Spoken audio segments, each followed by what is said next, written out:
Hello, ഇത് കണ്ട, ഇത് നമ്മൾ ഫ്ലിപ്കാർട്ടിൽ നിന്ന് വാങ്ങിച്ചതാണ്. ഫ്ലിപ്കാർട്ടിൽ നിന്ന് വാങ്ങിച്ച് ഗ്രോസറിയുടെ കൂടെ വാങ്ങിച്ച പാസ്തയാണ്. അങ്ങനെ ഈ പാസ്തയാണ് ഇന്ന് നമ്മുടെ ഡിന്നർ എന്ന് പറയുന്നത്. നമുക്ക് ഉണ്ടാക്കിയെടുത്ത് നോക്കിയാലോ. അയ്യോ, ഒരു കാര്യം പറയാൻ മറന്നുപോയേ. ഇത് വീറ്റിൻ്റെ കേട്ടോ. വീറ്റിൻ്റെ ആയതുകൊണ്ട് നമുക്ക് ആർക്ക് വേണമെങ്കിലും കഴിക്കാം. മൈദയുടെ പാസ്തയല്ല, നോ ആഡഡ് മൈദ എന്ന് എഴുതിയേക്കുന്ന വീറ്റിൻ്റെ പാസ്തയും കൂടെ ആണ്.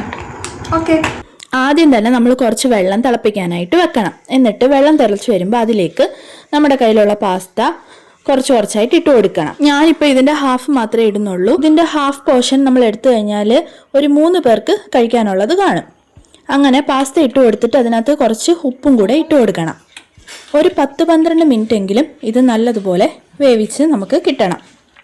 ഇനി ഇത് വേവുന്ന സമയം കൊണ്ട് നമുക്ക് കുറച്ച് സാധനങ്ങൾ അരിഞ്ഞെടുക്കാനായിട്ടുണ്ട്. ഒന്നെന്ന് പറയുന്നത് കുറച്ച് വെളുത്തുള്ളി, പിന്നെ കുറച്ച് സവാള, ക്യാരറ്റ്, തക്കാളി, മുളക്. ക്യാരറ്റ് ഞാനിതിൽ കാണിച്ചിട്ടില്ല, പക്ഷെ ഞാൻ ക്യാരറ്റ് അരിഞ്ഞ് മാറ്റി വെച്ചിട്ടുണ്ട്. ഇനി ഇതിന് വേണ്ടത് 2 കോഴിമുട്ടയും കൂടെയാണ്, അതും എടുത്ത് വെച്ചേക്കണം. അങ്ങനെ നല്ലോണം വെന്ത ശേഷം ഈ പാസ്ത നമ്മൾ നമ്മുടെ കണ്ണാപ്പ വെച്ചിട്ട് നമ്മൾ വെള്ളമെല്ലാം കളഞ്ഞ് അരിച്ചെടുക്കണം. അതിനുശേഷം പച്ചവെള്ളത്തിൽ ഒരു 2 വട്ടം നല്ലതായിട്ട് വാഷ് ചെയ്തെടുക്കണം. അതൊന്ന് തണുക്കണം.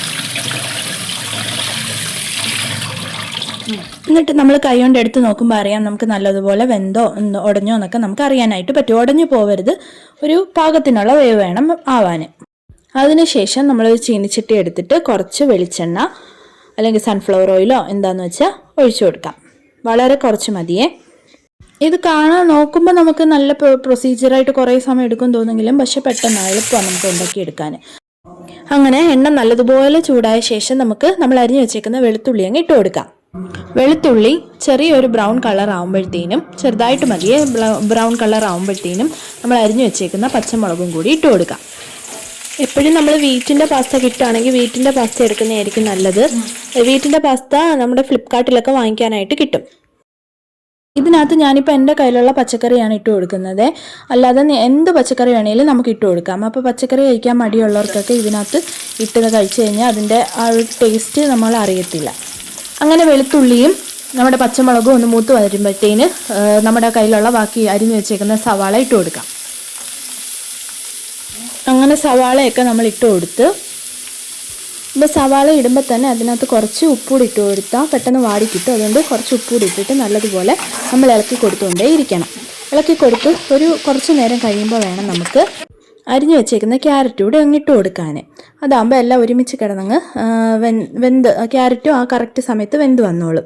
അങ്ങനെ ക്യാരറ്റ് കൂടെ ഇട്ടിട്ട് നല്ലതുപോലെ ഇളക്കി കൊടുത്തുകൊണ്ടിരിക്കണം.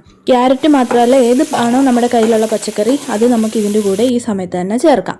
അങ്ങനെ ഇതെല്ലാം വാടി കിട്ടിയ ശേഷം നമ്മൾ കുറച്ച് മഞ്ഞൾപ്പൊടി ഇട്ട് നല്ലോണം ഒന്ന് ഇളക്കി കൊടുക്കുക. തൊട്ടുപോലെ തന്നെ നമ്മുടെ കയ്യിലുള്ള ചിക്കൻ മസാലയാണ് ഇതിൻ്റെ മെയിൻ ഇൻഗ്രീഡിയൻ്റ് എന്ന് പറയുന്നത്.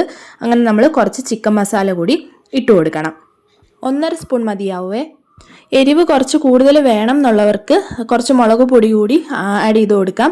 അല്ല, ലാസ്റ്റ് നമ്മൾ കുരുമുളക് പൊടി ആഡ് ചെയ്ത് കൊടുക്കുന്നുണ്ട്. അതല്ല, കുരുമുളക് പൊടി കയ്യിലില്ലാത്തവർക്കാണെങ്കിൽ ഈ സമയത്ത് കുറച്ച് മുളക് പൊടിയും കൂടെ ആഡ് ചെയ്ത് കൊടുക്കാം. അങ്ങനെ പൊടികളെല്ലാം ഇട്ട് കഴിഞ്ഞ ശേഷം നമ്മൾ അരിഞ്ഞു വെച്ചിരിക്കുന്ന തക്കാളി അതങ്ങ് ഇട്ട് കൊടുത്ത് ഇത് എല്ലാം കൂടെ കിടന്ന് നല്ലതായിട്ട് വേകണം.